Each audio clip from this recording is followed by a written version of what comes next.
Alexandra, come here. Listen, have you seen Cindy? Cinderella. Looks like someone has a crush. Cindy's back on the block? Oh, yeah, she's back. She's back and she's going hard. Merry Christmas, bitch. Woo! I got some good news to tell you about me and Chester. I know what it is. You're breaking up with him. Thank God. Him to be cheating on you like that. Wait, what? You didn't know? White boy. Who is she? Her name starts with a D. Danny. Desiree. Destiny? You're making me lose my game. She's some white fish. Chester, did she know me with real fish? Yeah, bitch, like a real fish. Girl, like vagina and everything. Girl, calm the fuck down. It's not that serious. I will go with you under one condition. You must promise me that there's not going to be any drama. I promise. Look at me in my eyes and promise. I promise no drama, Alexandra. Whoa! What the fuck? Oh, boy. Help me, officer! You didn't have to Chris Brown the bitch. What did you do to her? Does your friend ever shut up? No, that bitch been talking ever since I met her. Why does he owe you money? We made a business transaction. You're not even hard yet. Fucking hard. That's hard. Chester. Since who's your man? Who's hot piece for you? Cindy, what do you see in him? Talk to me. We've been out of jail for 24 hours. She started causing drama. She called the police. The cops are coming. Come on, girl. Out here, it is all about our hustle. And that's it.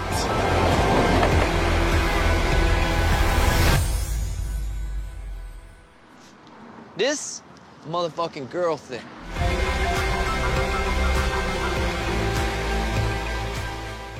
Hello, welcome. Hi. Welcome to Movie Humpers. I'm Bob Sham. I'm Angela. I feel like you always start it when I'm like drinking or eating or doing something awkward. I for a often video. try to time it like that, but it just happened to happen like that this time. The sounds you hear that are strange are probably dogs.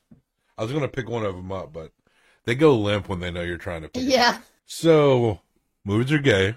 Movies are so gay. This movie is pretty gay. This movie's definitely gay and wonderful. We've seen this before, and I was really excited to revisit it. Me Because too. a lot of the other movies we're seeing are very new to us, you know, or it's been a long time. And It had been a little while for this one. We probably watched it fairly close to when it came out. yeah, 2015. It came out Mm-hmm. in January 2015, and we definitely caught it sometime this year. It's also a Christmas movie. You can put this in the category of offbeat Christmas movies, but it's Los Angeles, so it just looks like any other day, right? With the Yeah. sunshine. And it's called, it's the Sean Baker film, Tangerine. Tangerine. It's produced by the Duplass brothers, Yeah. who they've rejected this term, but they have often been centered around what is known as mumblecore, which is kind of like indie, low-budget movies with a lot of heavy dialogue, acted themes. Maybe some things are improvised. You were sort of explaining mumblecore to me because I've never really exactly known what it was. I've just heard the term a lot, and I thought it was more shoegazy.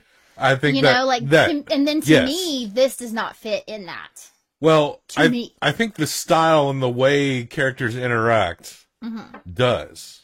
Okay. I think It's very real and very conversational. but it also does feel very different. And honestly, I haven't seen a lot of those mumblecore movies, like a few. Yeah, just a few. Same. But, I mean, it really just bucks the trends because it's very much an LGBTQ movie and very much about this aspect of Los Angeles, my It's favorite. a day in the life film. But it's also like if we, where would you film this movie if you want to do a Nashville equivalent to Tangerine? Like Dickerson Pike up to yeah. right when Goodlettsville is starting, or up off Nolensville Road. Like, Yeah. this is a Los Angeles that is both stereotypical and not one that is presented as much. And we live in Yeah. Nashville, Tennessee. This is also a town that wants to present itself in a very specific way, when it really encompasses a lot of very different things that no one for really sure. talks about that much. And Los Angeles has a similar problem, but I just love the look of the city. Like, if you shot this movie, it'd probably be in Madison, right? Sure, yeah. Our equivalent of it, the Nashville Tangerine. Yeah, But it's yeah. called Tangerine because of the colors of the sun set during the times of the day. At least that's what read it that's why it's called Okay, Tangerine. fair. There is also a part where Alexandra gives our cab driver a air freshener Yeah. that could be an orange, could be a tangerine. Yeah. But I also thought about that too, because, okay, so I haven't read anything about why it's called that, but I actually was made up my own reason of why it's called that, which, like, there's that. But then I also was thinking about it, and I was like, tangerine you might think is going to be an orange, but it's, like, cooler and different and better. Or a sweeter. It's sweet. Yeah, you know what I mean? Like, it's like, you might think you're looking at an orange, but it's not. It's not exactly what you think it is. Oh, that's I kind don't of know.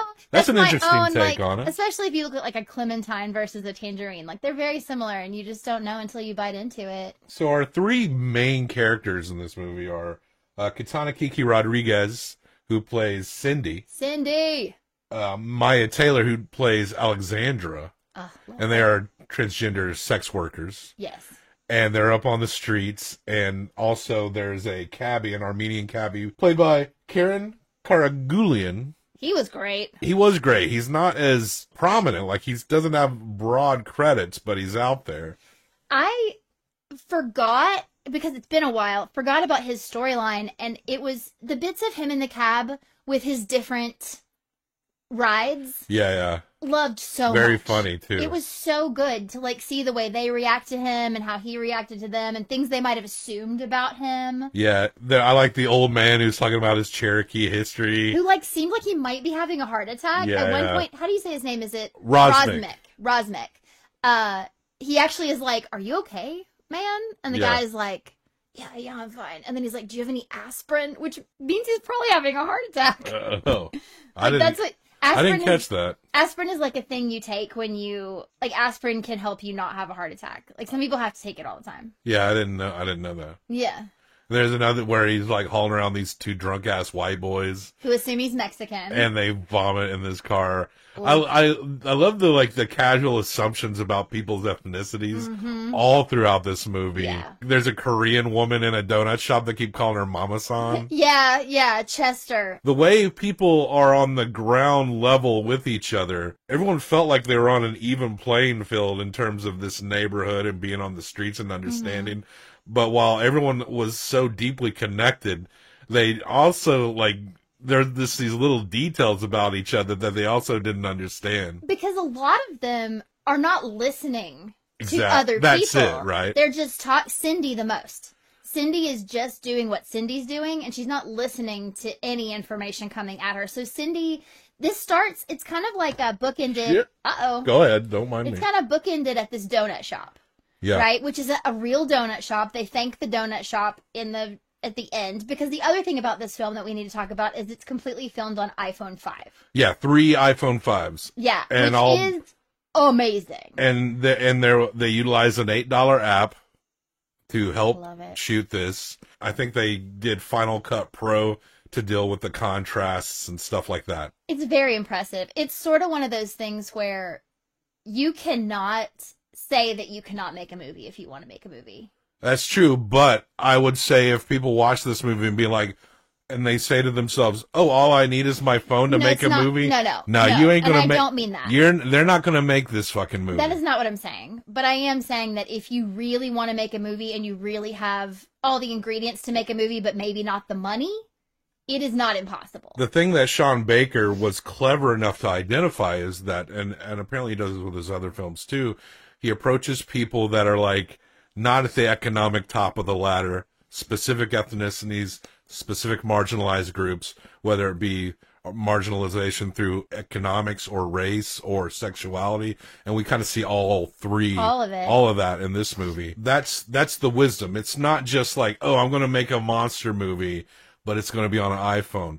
It's not a gimmick. That's the difference. Anyone else who might try this, it could I end get up what being you're a saying. gimmick, but Yeah. because he's approaching very grounded subjects in like these areas that a lot of people don't think about or ignore or walk right by. But he's also utilizing a technology that is accessible to everyone. It is actually a brilliant approach in so many ways. This may be one of the most modern movies we've ever seen. Absolutely. Not just in like the culture of our leads, but in that the approach of using this technology that people use. Like all these characters have phones, you know, Yeah. so that connects them directly. It's very much like a very human, very modern movie in that sense. Yeah.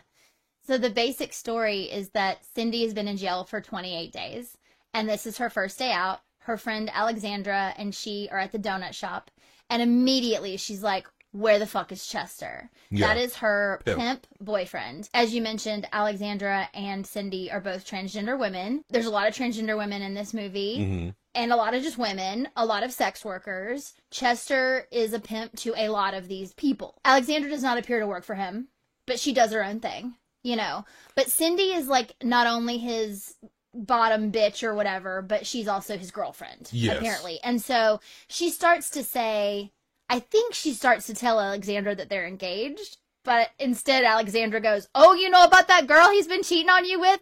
And then it starts the drama And then that proceeds for the rest of the movie. And Alexandra, that's the catalyst. Alexandra doesn't realize that she's telling her this for the And first she's time. like so glad. She's like, oh, you're going to break up with him. I'm so glad that you're going to leave him. And then it's like, he's doing what? Who is she?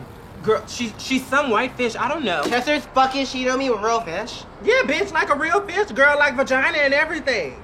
I've been gone for 28 fucking days, and you mean to tell me that he's been out here cheating on me with fish? Yeah. So Cindy is spending most of the movie trying to look for the girl that he cheated on her with. Yeah, because she decides at some point that she's not going to be mad at him. She's going to go get this girl who is trying to come up in her spot. It made me also think of My Own Private Idaho in the idea that, like, it's not cheating if it's being paid for. Yeah, It's not cheating if it's a transaction, but so she's the only one who's supposed to be fucking him not for money. a lot of hustling. She's the girlfriend. A lot of hustling in our movies are gay Hell theme yeah. this month, and we might get one more of like that too. So Yeah. we'll see. Okay, cool. So she's looking for this girl. Also, Alexandra is promoting this show that she has at 7 p.m. And also, we're following our cab driver as he's Rosmic. going through his day. We find out at a point that Rosmic and Alexandra like know each other, and that then Rosmic has like a crush on Cindy, and he gets real excited when he finds out Cindy's back in town. Well, we see Rosmic pick up a girl, he does. and the girl yeah. who plays this is apparently a porn star. Yeah, her last name is Fox with 3 X. Yeah, yeah. When I saw this, like I forgot most of the movie, and I was like, is she going to end up being a cop? Like she seemed really pretty, Yeah. but she's a porn star. Mm-hmm. So I'll have to do some research to make sure she is. I'll do that later. Okay. Purely research purposes. Oh yeah, you just want to see her other filmography. Right. Totally fair. So I'm a student of film. he gets her in the car and she's making him drive all these crazy places. So you do think something's up weird. But then you find out that what he wants to do is he wants to go down on a trans woman Yeah.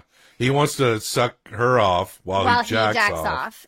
But he finds out that it was He actually very literally funny. he's like, take it out. She's like pulling down her underwear. And he goes, what is that? And she's like, it's What a the pussy. fuck is this? What She's the like, "It's fuck a is this? pussy." And he's like, you are standing on the wrong block. That block is not for you. That is not your block. He was like, give me my money, get out of my car, go somewhere else. You are in the wrong place. And Yeah. I was like, this guy, I don't know why, but I loved him for that. Like, he straight up was like, girl, go somewhere else. You're in the wrong spot. Yeah. What are you doing? So he does end up getting off with Alexandra later, who he's like friends with. This is what's great. He pulls up and he's like, Alexandra. And she's like, Rosmic. Or, am I saying his name right? Rosmic. Rosmic. And she's like, you are such a sight for sore eyes. And he's like, I got some money for you, girl. It's no problem. And then they go to what she calls their spot. She's like, this has become our spot. And I actually love this scene because they go into the car wash. And in the time of it shows the full car wash from like when they go in until the guys are wiping off the screen. And he goes down on her and jacks himself off during this car wash scene. And I thought it was pretty fantastic. Yeah, yeah. Actually, like the visual of it looked so good. It was so interesting. And then, yeah, like there's this moment where they realize like, oh, the guys are going to wipe off the windshield. So he like sits up. Yeah. I don't know if anybody finished. You notice it was like slightly, like you could tell he pops up when Oh, you yeah. start to see people, so people know. Oh, yeah. People Yeah. fucking knew. But, like, I don't even know if anybody finished. It was just the act that he needed to do. And, yeah, I don't know. I just thought it was really interesting. And then she invites him to come to the show. And he's like, is Cindy going to be there? And she's wandering all over the neighborhoods. So whenever Cindy, like, she kind of like, we see her just chilling at a bus stop. And we see all these people getting off the bus and she's just sitting there. And it's just the agitation of her own impatience. And when she's trying to, like, settle into her brain and not be mad about her pimp boyfriend cheating on her, then she goes, like, fuck it. And then this music just hits. And it's spiced with all this electronic music that is, like, very up and down in terms of, like, what you like and what you don't like. But it definitely fits in the movie. It did. And the way it frames around Cindy particularly is very much, and this is their first. I thought it was great. Cindy and Alexandra, this is their first feature movie. I love them both. I thought they were so good and, like, natural and real and believable. The director found them because he was talking to transgender people and sex workers about their lives. Oh, sure. And so they found them at an LGBT community center or something like that. And they were dead on perfect. Like, you couldn't do that any better than they did it. Oh, no. I mean, Alexandra looked very familiar to me. More so than Cindy. I thought maybe Alexandra had been around a bit. Maybe I've seen her somewhere else. Maybe. After, but yeah, this is their first film. Very impressive. Cindy. I mean, Cindy was phenomenal. She played those, like, quiet moments and then those, like, insane moments. She's literally running around town yelling at everyone. For a while, Alexandra's trying to help her find Chester, but Cindy gets too crazy, and Alexandra's like, I cannot deal with this drama. Yeah. Like, you are being too much. Something bad is going to happen. I cannot be with you. Well, eventually Cindy tracks her down at this little Dinah in this, like, strip mall brothel room where this lady's just kind of, like, running this shit. There is, like, someone on the bed. There is someone in the back room. There's someone on the toilet. There's someone in the shower. I think there's someone in the closet. Like, it's couples everywhere fucking. And, yeah, she pulls Dinah out of the shower, I think. Yeah. That's an insane scene, though, that there just keeps being more and more people in this tiny room. And she's dragging Dinah across West Hollywood. She loses her shoe. Trying to find Chester. She's hitting her. Dinah's, like, kind of going along with it. And she realizes she's going to be late for Alexandra's show. And she drags Dinah with her. And before they go on, they're going in the bathroom. They're smoking their shit. But there's also, like, this is what I'm talking about with, like, their world. This Dinah did sleep with Chester, but Dinah doesn't give a fuck. She's a working girl. He's her pimp too. Yeah, it's like big fucking deal to her, right? Yeah. And, like, she's, like, making fun of Cindy for calling herself his girlfriend. I was like, are you ridiculous? You're gonna be like, oh, you gonna marry this guy? She's like, I've never had a pimp who didn't fuck me. But like, that's just what happened. But also, Dinah had some shit to smoke, so they're in the bathroom, and there's actually this very nice scene where Cindy wipes Dinah's face, her mascara's running, she cleans her up and does her lips, and, like, she's mad at her, but it's just this sense of they kind of have a very similar occupation, so there's, like, this kinship. They're at each other's throats, but it's almost like a family in the sense that, you know, we'll take care of each other when our backs are against the wall or when it comes down to it. Well, and Dinah, like, the thing is, like, they did smoke that shit together, but, like, Dinah didn't have to tell her she had it. Like, they were getting ready for the show, and she was like, it's kind of like an olive branch. Like, it's like, we can be friendly here. And Cindy gets to where she thinks she wants to be and settles in the environment or with the people that she thinks she's mad at. She starts to just naturally simmer down. And we see that when she eventually does encounter Chester later. But Alexandra does her little show, which I want to talk about this. Yeah. So Alexandra is waiting. Her friends are not showing up. She's invited everyone that she knows. Literally no one is there. It is like 7:30 and they're supposed to be there at 7. And the guy at the door is like, sweetie, you're going to have to wait till next year. Like, I don't know if he meant January or if he meant next Christmas. Like, it was unclear. Yeah. And basically, she's been looking forward to this so much. And you can tell that she's, like, so hurt. And then Cindy does show up, and she's like, my friends are here. And so they go and get ready. And she goes on stage, and it is not a drag performance. And at some point, someone says drag show, and she's like, I am not a drag queen. Right. Because she is They a made that transgender woman distinction. who is a singer. And so she looks beautiful. And she's sitting in this red dress on this stool, and she sings Toyland. And I thought it was beautiful. Mm-hmm. Like, it was not perfect, but it was so, like, heartfelt. I don't know. I really thought it was lovely. And it was the entire song. Yeah. And she sang the whole thing. And Cindy was just staring at her, like, in love. Yeah, she's like proud of her. So proud. She's, like, telling people to clap when it's over. It was so sweet. During this time, too, our cabbie has gone home Yeah. for Christmas dinner. We discover he has a wife and kids. And his, like, mother-in-law and, there, some yeah. other elder ladies. They're all speaking Armenian. We can't know what they're saying. We don't purposely. We're not shown the subtitles to what they are saying. But you get what's but you happening. know what they're saying. And then he eventually says, I gotta go. I don't know what he tells them, if he says he's going back to work or what. But he leaves Christmas dinner. Leaves the baby to go to this show.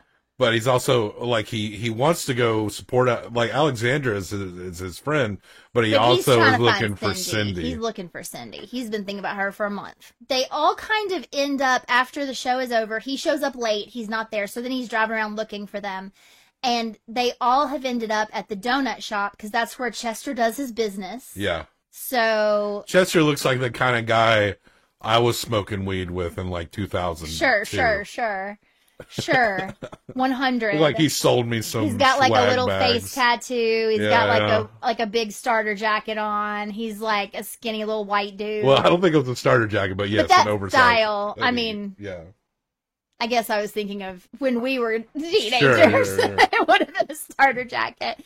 But so they go in there, and this whole thing happens where Cindy comes in first, and she's like talking to him all sweet, like she has the girls hide outside, and asking, did he get her a Christmas present? Why didn't he come pick her up and all this? And he's trying to be like sweet to her or whatever. And he's like, well, you're here now. I'll take you out to dinner tomorrow. And she's like, oh, I got you a present. And she brings in Miss Dinah, Yeah. who immediately the screaming starts. And Alexandra is just like sitting in the booth, like watching the whole thing, like, y'all are ridiculous. Mama San is The Korean keep donut telling them shop. to shut the fuck Yeah, up, or she's gonna call or the get out, cops. yeah. She threatens to call the cops For, like, 30 20 minutes.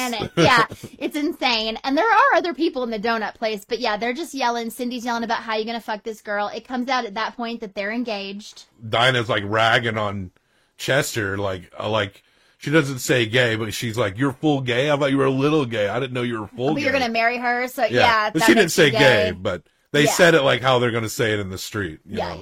Yeah. And like that's kind of also my favorite part. Like I know the words you hear and what they say to each other. I mean, they're not things you should respectfully call anyone. Right. But there's almost this weird understanding when they say all this shit to each other. Yes. And like the things that people are, they're not really. They're all in this mix together, and so they're not like offended by. They're offended by matters of the heart, but not Yeah. what their other people are calling them because they don't give a shit. Right? No, they don't care. So, Rosmic's mother-in-law, we see her interrogating Rosmic's wife after he's gone. And then she calls a cabbie, another Armenian cabbie, and basically talks him into, trying to contact and find Rosmic and make sure to see if he's actually on duty. She finds out he's not on duty. I think she thinks that he's on drugs. That's what she Yeah, thinks the she thinks he's scenario doing is. drugs. So she pays the cabbie to go find Rosmic, and they kind of narrow it down very easy because they all know each other, and the mother-in-law is being a pretty good detective here. Like we say, I don't know what they're saying. we only speak Armenian, but I am 99% sure that everything I just said is exactly what they were talking totally. about. You know, I remember when I was younger, my mother lived in Chicago, and she lived in my mother and stepfather lived in this little one-bedroom apartment. I would sleep on the couch, and she lived across the way from this old lady who spoke Spanish. My mother doesn't speak a lick of Spanish, but she would every day come out and like just talk to this lady, and they would communicate. The lady's just speaking Spanish. My mother like grew up in Tennessee. Yeah. She has no idea what she's saying, but she would have these complete conversations. But somehow I knew that they understood each other. even after all these I years, love I that. still think about that. Yeah. But I guess it's just like this, just the communication of kindness, and the mother-in-law is interrogating. It's the communication of like outrage and anger, and obviously Rosmic had to go out suddenly on Christmas Eve, so you know why she's fucking pissed. Yeah. And so Rosmic finds them at the donut shop. Or she finds Rosmic at the And then donut. she finds yeah, Rosmic right, following. both, yeah. And so he comes in and he's like trying to talk to Cindy, and then she gets there pretty close after him. Yeah. And that's The point mother-in-law where calls Rosmic's wife. and says, "Get your ass She down grabs here." the kid. She knows exactly where. They go straight to Hometown Donuts. And so this whole big jumbled conflict. And there's this one part where I don't know if it's the mother-in-law or the wife, but literally he says something to Alexandra or something. He says their name. He says one of their names. And they literally are like, you know their names. Like, you are friends with these people. Yes. Because he's trying to be like, oh, no. And then Cindy at one point is like, to the wife, trying to make a point. Yeah. She's like, do you think, I mean, if he fucks me for money, like, is that cheating? Like, do you think that's cheating? You don't think that's cheating, do you? That's 'Cause like, she's trying to make her own point because she's not taking stock of what's happening. she doesn't, they're like in two different worlds here. They're not that far removed. No. But like, but her code is different than mother-in-law's code. Mother-in-law thinks he's doing drugs, and he's actually like, you know, picking up transgender women. Oh, and then he's like, tell her I'm not doing drugs. She thinks I'm doing drugs. And Chester's like, oh, he didn't do drugs. He doesn't buy my drugs. He buys my girls. Yeah, he fucks all my girls. He buys my girls. She's And like, oh he my was God. like, not better. Like, it just, and then, yeah, the wife's there, and there's just so much But anger. Rosmic's wife, when she arrives, she's like real spun around, but she's like, she gets upset at the mother-in-law, and she basically tells her like, just mind your own business. You're making this worse. I know this isn't good, but you're making this But why worse. are you in the middle of it? So they all leave, and as all this conflict goes around, like the Chester the pimp and Dinah are like smoking that shit outside the building. Oh, like, yeah. Well, Cindy ends up out there with them, too. yeah. I think, because this whole time, it's like Dinah's getting a free show, because Yeah. she's just cackling, and everything is hilarious to her. And Alexandra's just like, kind of disgusted by the whole situation. And then, so the Armenian family leave. Yep. And Oh, and then Mama San's like, I called the cops. yeah, so they're They outside. just go out to the parking lot, though. And Chester realizes that Cindy found out that he cheated on her through Alexandra. And then he's like, wait, you're the reason all this is happening? And then he reveals that he fucked Alexandra while Cindy was locked up. So Cindy's fucking obviously pissed. This was... Cindy's walking off. Alexandra's following. We see them go. Cindy is like, get the fuck away from me. I'm going to make my fucking money. I'm going to go home. Wherever that is. Cindy approaches a car honks. And it's not a John. It's like some assholes. They throw a cup of piss on her and call her slurs and drive off. So she is covered in piss. And Alexandra's still there. So Alexandra runs to her and is like, we're going to take care of this. And they go and she gets her cleaned up. They go to the laundromat. But she's got her hair, the piss is in her hair, it's got to come off. She Doesn't want to take it off. So when they're sitting in the laundromat after they took her clothes off, Alexandra takes her hair off and gives it to Cindy. I feel like I'm going to cry. Yeah, it's a genuinely touching scene. Yeah. Yeah. And so, you know. And then she's like, it looks better on you. Yeah. And we also see a brief moment of Dinah going back to go work at the brothel. Oh, yeah. And the lady's like, your spot's full. I didn't know you were going to come back. So you can just wait out here. I don't know. And so she's sitting on the stoop with and no I mean, shoes on. Dinah also, it just also shows that Dinah specifically has her own issues. She seemed very catty sometimes. You felt sorry for her sometimes. But she's addicted to some shit. She's out on the street sex working. And when you can't even rely on that, like, where do you go? And then we see Rosmic just sitting by his fucking Christmas tree. His wife maybe took that kid somewhere. We don't know. He's just sitting there alone on Christmas Eve. At the end, the most positive thing is the post piss cup throw where we see Alexandra and Cindy and you know they're backing each other up. You know they're going to be okay because, you know, Alexandra gives Cindy her wig and then Cindy does smile at her and then she reaches over and grabs her hand. Mm. And it's truly one of those moments where it's like, Chester's just a fucking dick. Yeah. And this is her family. Yeah. Like, they are family. And it hurt her more that they fucked once than that he fucked Dinah or anybody else that he could have. Like, that was the part where it felt like Cindy's heart broke when she turned around to Alexandra and was like, you two deserve each other. Yeah. And then was like, don't talk to me anymore. Like, it was because she was so hurt. But then at the end when she realized, like, oh, you're my family. But yeah, that's that movie Tangerine. And like I said before, like, if you're watching this movie and be like, oh, I'm going to make my fucking rom-com, you know, I'm going to make my own movie out of iPhones. You're not going to. No way. You're not going to do it this good. No. You are not, I promise you. Sean Baker really keyed into something very specific here. And like, it was just kismet, the way it all worked and the approach he took. This movie can almost trick you into thinking that like anyone could kind of do this, but that's not the lesson you take. This movie is actually exceptional. Yes. In its approach and its subject matter and how things are presented and the way they communicate with each other. And there's tons of just casual dialogue, and that is all very, very funny. This movie is a comedy. It's hilarious. And so sad at moments. Nothing like it. Yeah. Even as queer cinema grows and grows and grows, and we're seeing more and more of it, and becomes this ever-expanding world, this particular movie, even going into the future, I think will stand out in a very special way. Yeah. You just never come across anything that feels this realistic. So we're going to hump Tangerine. Oh, yeah. You're going to go 1 through 5. I'm going to go 1 through 5. The question is just, how high do I go? Well, that's up to you. I support your decision no matter what. I think this is a 4.75.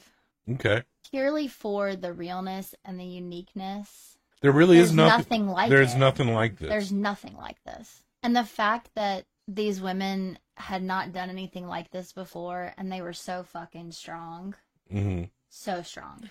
It does feel like everything just came down in the right, perfect way. And every small part was so good. Even the girl with the birthday present who was in the cab after the guys puked in it, you knew how bad that cab smelled.